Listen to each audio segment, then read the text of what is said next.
ये ऐसे नोटिस भली भेजे, मैं एक दफ़ा जाके इसको कोर्ट में बता दूंगा कि तुम कौन हो, तुम्हारी हैसियत क्या है और तुम्हें टिकट किस तरह से दिया गया, और उस पर सबूत है हमारे पास। वो मतीन का देख लें, आपने नहीं देखा होगा, वो मतीन का पूरा 10 मिनट का प्रोग्राम है, उसने तो पूरी तरह से इसको साफ कर दिया है, पानी का पानी और दूध का दूध कर दिया है, और ये इस काबिल भी नहीं है।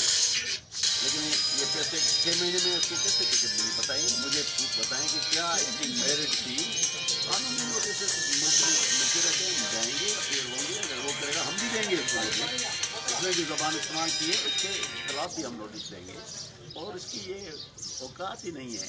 तो ये पता नहीं फिशामत करके ATM मशीन है, और 3 लोगों के साथ बैठ के, और मुझे ये भी है 2-3 लोगों के सामने इसने हाई कोर्ट में एतराफ़ किया है कि मैंने ये दिया है सब लोगों को बंगले दिए हैं, इस्लामाबाद में पैसे दिए हैं, वो एफिडेविट देंगे।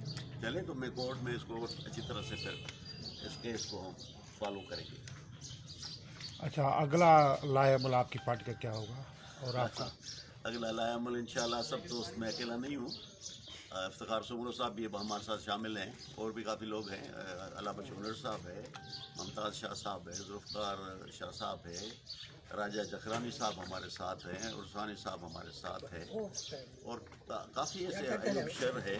अभी मैंने आपको बताया कि खालिद राजपर साहब भी हमारे साथ हैं। काफ़ी सिंध के काफ़ी वो लोग जो इलेक्टेबल हैं, जो कभी हारे हैं कभी जीते हैं। इस दफ़ा तो हमें हरवाया गया था, तो इंशाल्लाह हमारा 26 को इजलास हो रहा है, मीटिंग हो रही है, और उसमें हम अपना लाएअमल तैयार करेंगे।